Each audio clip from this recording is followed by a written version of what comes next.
Explaining potential growth on an index annuity. See, one of the values of having an index annuity is that the interest is credited based on the performance of a particular index. That's awesome. But you have to understand how this actually works. A lot of people have the assumption that if my cap rate is at 10 and that index does 20, the insurance company's keeping the rest.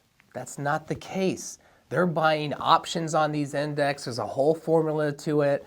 They're trying to keep the cost down for themselves. And so whatever the cap rate is based on what cost that they have. So for example, if we go through a very volatile time and low interest rate environment, you're going to see cap rates come way down, just like they were. I mean, in 2020, cap rates were around 3 or 4%. It was terrible. Now you can get between 10 and 11.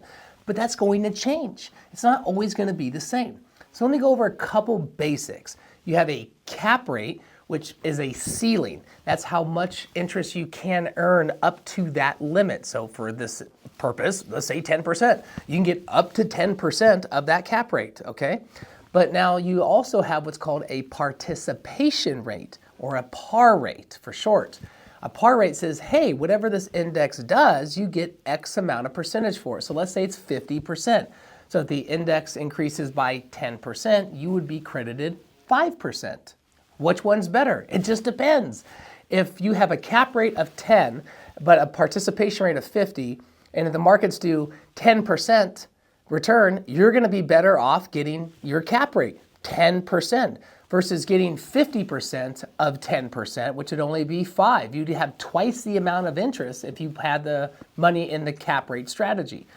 But on the other hand, let's say the markets do 30% return. I would much rather have 15% return at a 50% par rate than I would have a 10% cap. So you can diversify and put a little bit of money in the cap, a little bit of money in the par.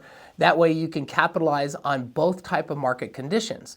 Now, one thing to really, really keep in mind is that when you're illustrating these values, and if you're a consumer watching this and you're being shown an illustration, you have to know that those cap rates and those par rates can change. There are some indexes and some companies out there that will actually give you a guaranteed rate lock, but it's kind of rare. And usually those rate locks are on what's called excess return strategies or different indexes that aren't as consistent as the S&P 500 in itself, okay?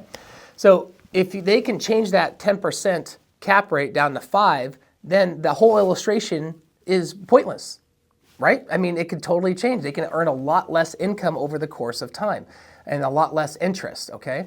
If the cap rate can change, there is lower likelihood that they're actually going to get what is on that illustration. Now, a lot of companies have good, what they call renewal rate integrity. So if you're an agent, you want to ask for, hey, what's your renewal rate integrity? If you're a consumer, hey, what's the renewal rate integrity of this company? Because I've been doing this for nearly 15 years, I have never seen an actual cap rate stay consistent all the way through an entire contract when it was, over 5%. Now, so some of these cap rates, they're like 2, 3, 4% back in the low yielding days. Yeah, they stayed consistent. But generally speaking, carriers will reduce that cap rate. They'll tout themselves as 100% renewal rate integrity. Sure, but over what period of time, right? So a lot of these companies that are coming out with these index annuities, they may be relatively new to the index annuity marketplace, and they're saying, hey, I have 100% renewal rate integrity, but they only have 3 years of history or only 4 years of history. What does 10 years look like? And if you look at the big picture on some companies that actually make it public, you will see that they are usually within, say, an 80% renewal rate, never 100%. And this is over a decade or 15 years or long period of data. So what is shown on that illustration is not what's going to happen most likely. You can't say indefinitely, but most likely it's not what's going to happen. And I preference people that. I say, look, just because this is showing you a 7% rate of return historically does not mean you're going to get that. You'll probably get between 4 and 6. And if you're happy with that, great, it's a perfect plan. But if your expectation is, I have to get 7%, you showed me this illustration, that's what I'm supposed to be averaging, you're going to have very upset clients and set yourself up for very awkward annual reviews. So whatever that illustration shows, be sure to kind of step back a little bit and go like, yes, it could potentially do this, But most likely, you're probably going to get a couple percent lower than that over the course of time. And then if the client is still willing to purchase the policy based on that, and it makes sense for them for the safety and market volatility mitigation and everything else that comes along with all the good benefits of index annuities, then it's a suitable and recommended sale. If it's not, and they are demanding and expecting that they're going to get 7 or 10% rate of return, it's not going to happen. It's not fair for them to purchase it and be involved rather in a surrender schedule if you're selling that expectation, okay? It will save you a lot of headache in the future. The other thing you want to be cautious on, and it's very easy to do, I can run an illustration with a company and put 100% into the S&P 500 point-to-point cap or par rate, right? And it's going to illustrate me probably around 6 to 8% depending on the company in today's marketplace. But I could also, instead of doing that, put 100% of the money in these other indexes that most people have never heard of, okay? These random indexes that have all these different letters or big company names around them, and they will illustrate like 15% rate of return, right? And I have agents that will do that. They'll say, I'm gonna put this on here, I'm gonna illustrate it at 15% rate of return. Yes, it's easier to sell, no market risk, no fees, and a 15% average rate of return. Who wouldn't buy that? But is that actually going to happen? Most likely not. After years and years of doing this and thousands of policies written, I've seen pretty much everything. And I have seen these original illustrations people will bring to us that they were sold to by another advisor or agent. And they'll say, yeah, I was shown 19% rate of return or 12% average rate of return. I'm getting 2 or 3. I'm very upset and disappointed. I go, well, that's because, these illustrations are regulated. But at the same time, they're using these excess return, these random index strategies. The option costs are less. They can offer 150, 200. I've even seen 600% par rates on some of these crazy things. They can offer all this because it's less expensive for them to give that offering. But let's research this index. So if you're curious about this, you can Google that index name and then do a little bit of research. And surprisingly, you'll see, hey, look, this thing is actually not performing that well in the last few years. Now, are those illustrations wrong? They are not. They're taking different time frames based on that index, and they're putting out the right numbers. They're not making up these numbers. But over the big picture, over the course of time, the consistency is always best with the S&P 500 because people know that.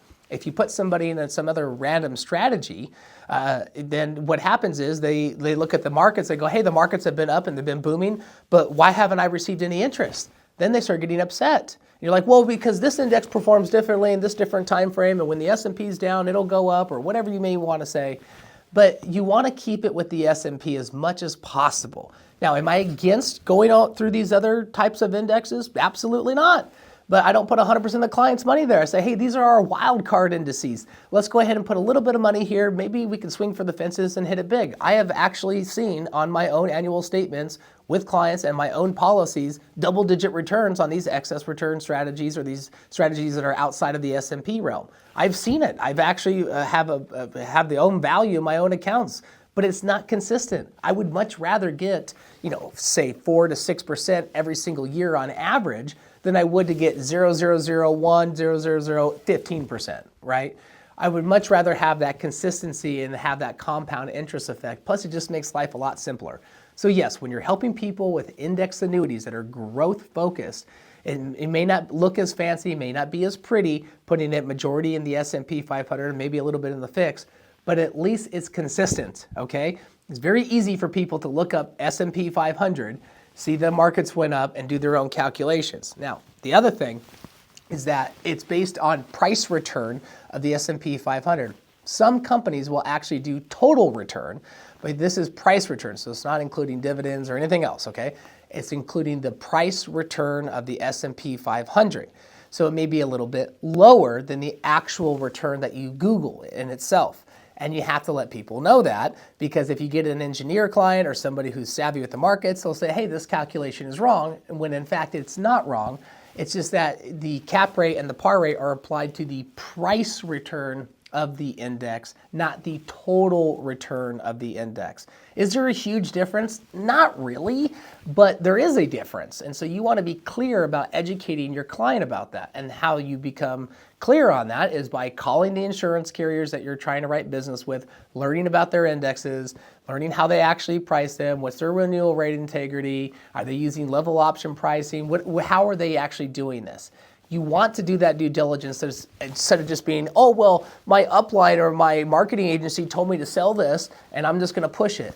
All right, you have to do the research yourself. Ultimately, you are responsible to help that client out. And if you're a consumer, you need to make sure that if you're working with an agent, that they're actually doing their due diligence, they know how this works, they can explain these features to you so that you don't have any surprises. And guess what? If they can't explain this to you and you're asking those questions, you probably should do business with somebody else, because this is dealing with your retirement assets and your money. And once you purchase an annuity, there is a surrender schedule to it. There's surrender charges. There's market value adjustments. There's all these different things in there that you are committing to a contract for at least the next 3, 5, 7, or 10 years. You want to make sure that you're educated. So do your research on caps and pars and other strategies. There's also margins and spreads.